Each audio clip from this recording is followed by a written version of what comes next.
Yan, good afternoon guys. Hello guys. By the way guys, nandito tayo po sa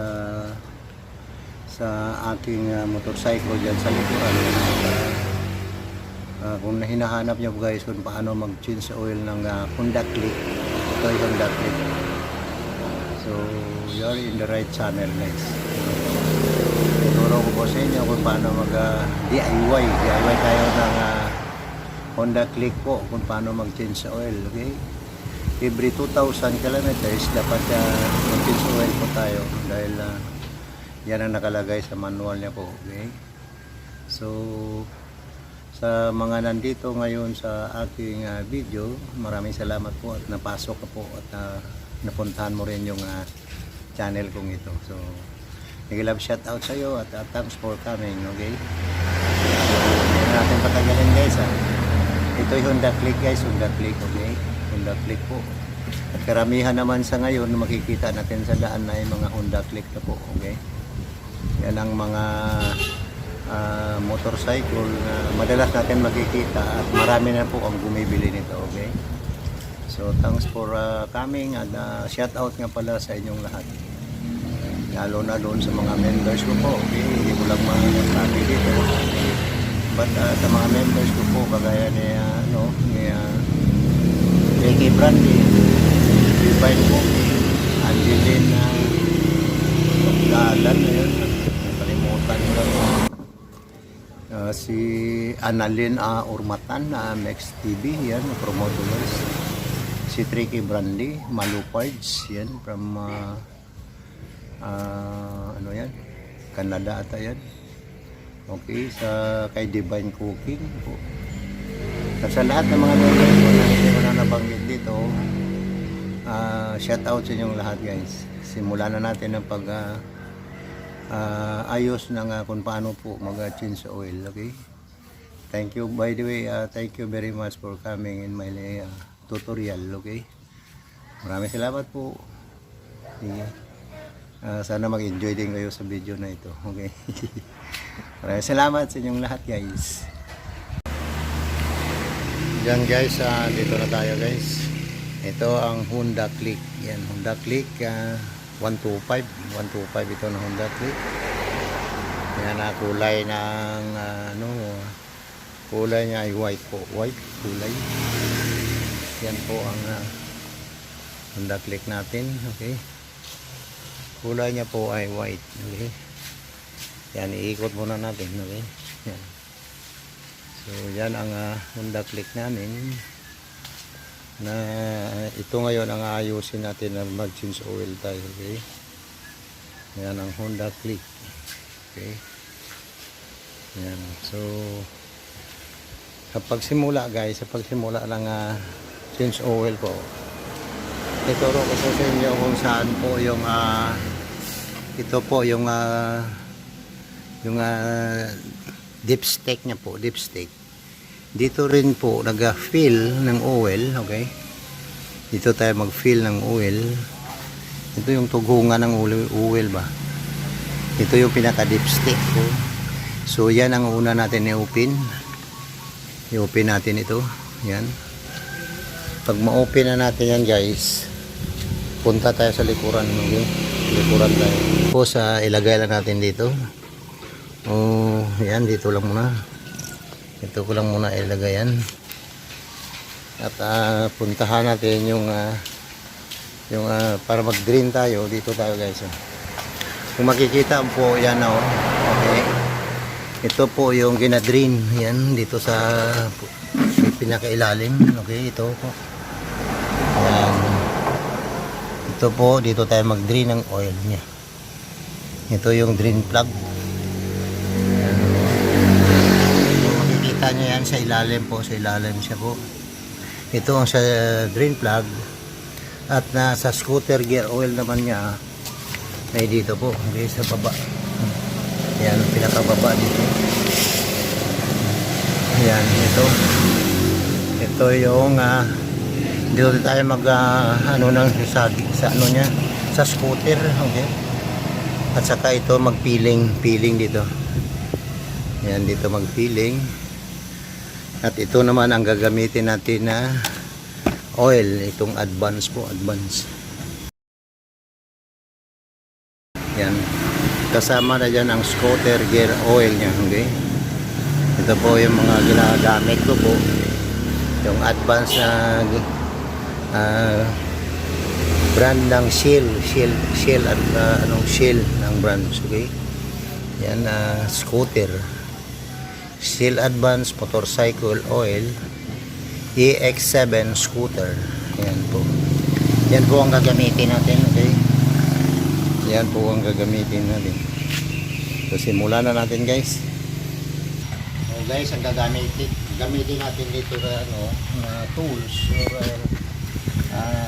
yung socket numero 17 o 17mm po ito.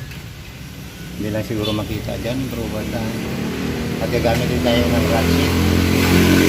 Marami ang ma-open natin yung sa baba, okay? So dito ngayon, guys, dito tayo mag-open, okay, ito. Yan. So yung paluwag niya papunta sa dito clockwise, counter clockwise paluwag. Yung pahigpit siya clockwise. So dito tayo sa baliktad po. Yan, ganyan lang. Tapos lagyan natin dito ng para mag-open po. Okay, makita na. Yan po, tingnan mo, ano na yung oil niya. Itim na po. Yan, maitim na po. So every 2,000 dapat mag-green out tayo, guys. Ito yung pinaka-screen niya, screen. Mga itim-itim na po ng oil niya. So dapat mag-change oil na talaga. So sabi nga sa manual, guys, every 2 kilometers at 2,000 kilometers po ay mag-change oil tayo, guys, ha. Yan ang tandaan natin para yung ating motorcycle ay ma-maintain po yung safety niya yan, na hindi sobrang dumi. O tingnan mo, dumi na siya, oh. Itim na, guys, oh. Hindi ba? So dahil more than 2,000 ata ito na hindi na change oil, kaya mahinayang tayo sa ating motor, okay? So guys, next natin i-drain itong sa gear oil, no? Gear oil. Yan. So gagamitin natin dito ay 12mm ata. Sandali lang, ha, makuha muna ako. Next natin i-drain itong sa gear oil niya. Ito po yung gamitin natin dito na tools ay 12mm po, 12mm, okay? Yan po ang i-drain natin, okay? At saka dito i-open din natin. Diyan mag-fill, dito mag-drain, okay? So bariyan natin na, guys, dalawa. I-open na nyo, no? Yan na sa gear oil nya. So may oil din yan siya. Okay. Yan. Yan po sa gear oil nya po. Tapos i-open natin dito dahil ito yung maglagay tayo ng aside dito po. Yung sa gear oil nya po, okay lang. Halos wala siyang pero kasama na yan, guys, sa pagbili mo nito, okay? Kasama na siya dito. Ito po yung sa gear oil, ito naman sa makina, okay? So magkasama na yan sila, pares po. Magbili ka nito, guys, pares na ito sila, okay? Complete na po yan. Ito po, yan, dalawa, saka ito. Ito po yung sa gear oil dito. Ito naman sa makina niya, okay? So pares yan, guys, pares. Dapat dalawa yan sila, okay? So yan lang, tapos na. Hintayin lang natin, guys, hanggang matapos po. Tapos mag-fill up na tayo ng aside. So guys, so bago tayo, guys, wala nang tumutulo. Punasan muna natin, okay? Tapos ibalik na natin yung ating tinanggal, okay? Yan, punasan natin dito bago tayo magbalik na sa kanyang ito strainer lang ito, guys, strainer. Yan ang Strainer lang po yan. So, nakita nyo naman. Okay, balay ko na guys. Ito yung posisyon ng strainer niya. Pag ganun. Okay. Yan, pag ganyan. Yan, pag ganyan. Tapos, ito na yung cup. Yan. Isaulin natin. Yan. Kung ano pagtanggal natin guys. Yan yung pagsauli. Okay. Yan. Huwag lang masyado. Sobrang higpit ito ha. Baka malustre po.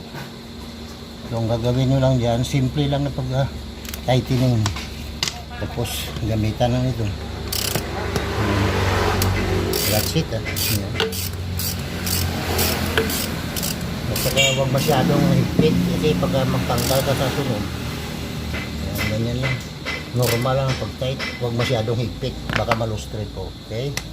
Next niya na doon na tayo sa magpili na tayo ng oil. Okay? Dito na tayo.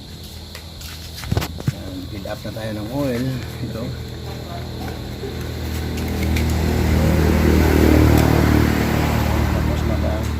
Ano tayo nitong ano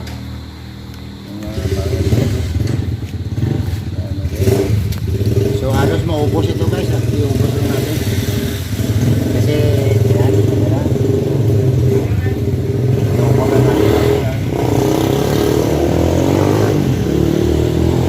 sana po maingay dito yan. Nagamita ko lang panel dahil hindi masyado doon ma-drain, mahuwad kung sa Ilonggo pa. Hindi masyado mahuwad. Yan, ganyan lang. Yan. Hanggang maubos ginaubos ko na lang dapat may kunti itong matira pero ganun pa rin dahil maubos pa rin yan. 1 liter, 800 pala, tama ito. 800 mm na yun. Walang siya. Ano, 800, kita nyo. So, ubos talaga ito. Dahil lang sa manual na po is 800 ml. Okay.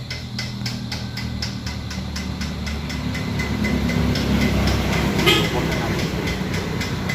800 ml. Yan naman ang require sa kanyang makina. 800 ml.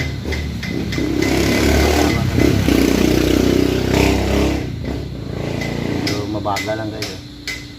Dahil yan pa ginawa gamit natin panel.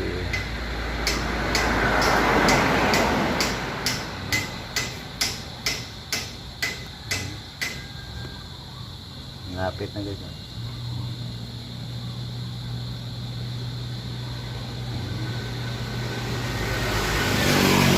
Pasensya lang kasi maingay dito dahil malapit kami sa highway. Kaya medyo maingay po sa daan. Yan, kunti na lang. Kunti na. After dito, isirado natin ito. At doon naman tayo sa gear oil niya. Okay, yan, wala na. Okay. Ayan na guys. Wala na. Sigurado lang natin dito. Yung mga pinaka-dipstick niya po. Dipstick. Okay? Dipstick.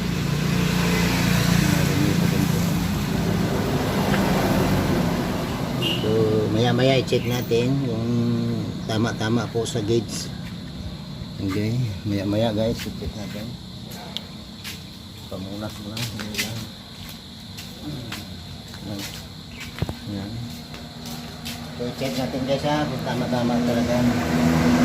Kasi may ano naman siya, may indicator mo lang. Yan, dito guys, makita mo. Yan ang indicator guys, oh. Yan, okay. So, dapat hindi siya dyan mag-sobra. So, check natin. Indicator niya. Tapos, i-open na. Pag makasarado na, i-open na natin. O, tingnan nyo guys, oh.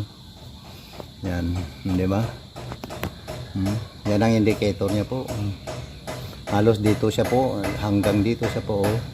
Pag wag below dito guys, nasa gitna yung asite. Pag dito siya po, okay yan. So, ang nakalagay naman dyan sa manual is 800 ml po. Okay? So, sarado na natin at doon na tayo sa gear oil.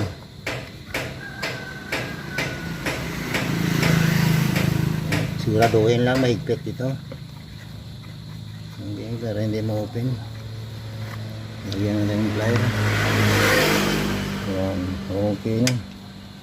So doon naman tayo guys sa gear oil.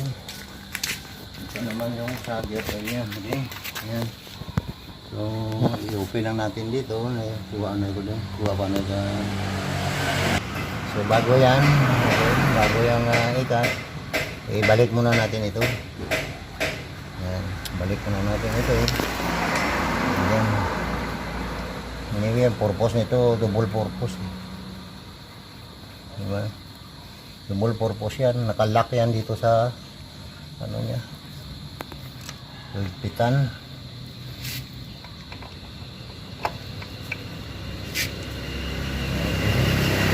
Tapos dito tayo mag-filling. So itatlo po ito. Ayan. Yan. Bigas. Tapos i-daan mo dito. Yan at saka ganyan lang. Okay. I-press lang hanggang maubos ito. Ubusin. Maubos yan. Pag maubos na, okay na yan. Sarado na. Inuubos talaga yan. Okay. Okay. Pag maubos na, sarado na po. Ayan.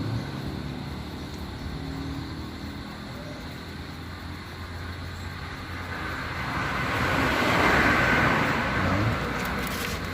Siguraduhin natin nakalock. Okay, yan. Okay na guys.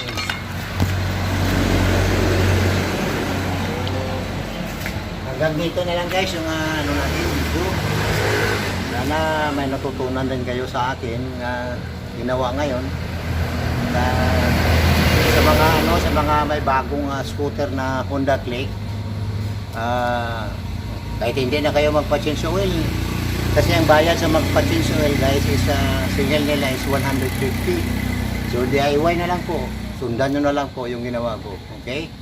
Maraming salamat sa inyong lahat guys. Thank you very much. Natin guys yung time niya ha. Dahil hindi po tama yung time niya dito. So time ngayon is more than 1 o'clock na po. 2:58. So nakalagay dito. Ayan o. Ang time ngayon is 2:58. But ang nakalagay dyan is 12:29. So reset natin guys. Ayan, may ma-reset muna natin yan. Saan tayo magpindot? Dua. So dalawa pindutin natin. Yan. Hanggang yan pag mag-off siya, tapos pag mag ilaw-ilaw na siya, yan i-reset mo na. Yan. Sa minutes is 59. So ilagay natin sa 2. Ang 59 na lang. Yan. Gawin natin yung 59 yan. 30. Yan. Gawin mong 259. Okay.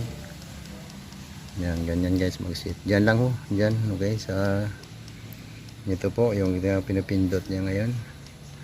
Para mag-set po. Yan. Tapos set na. Yan. Okay. 59. Yun. Nakaset na 59. 55. Yun. So pindutin yung dalawa after masit na po. Okay. Ngayon ano yan. Yan guys, sa sunod i-reset naman natin yung kilometer sa mag-change oil ba. Hanggang 2,000 lang tayo. Okay. So ma-start na. Yan, tingnan mo lang dalawang press. Yan is press yung dalawa. Okay. And then set. I-set natin. Isa pa. Yan, hanggang ma-reach yung 2,000. Okay? Sa 2,000 tayo, sa 3,000 mas mahaba na yan. So dyan muna tayo sa 2,000 lang po. And then reset na po. Okay. Yan. Yan. Sa 3,000 siya. So ilagay natin sa 2,000 guys. Yan, 4-5 mas malaba na yan. Lagay natin sa 2,000. 1,000 yan, 1,500 yan, okay na yan. Okay. And then lock na po yan. Pagdating po ng 7,000 plus 2,000, 7,004 plus 2,000, it means 9,459, mag-alarm po yan, okay? So, pag mag-alarm na siya, ibig sabihin, need na siya mag-change oil, okay? So, maraming salamat sa inyong lahat, guys. Thank you very much.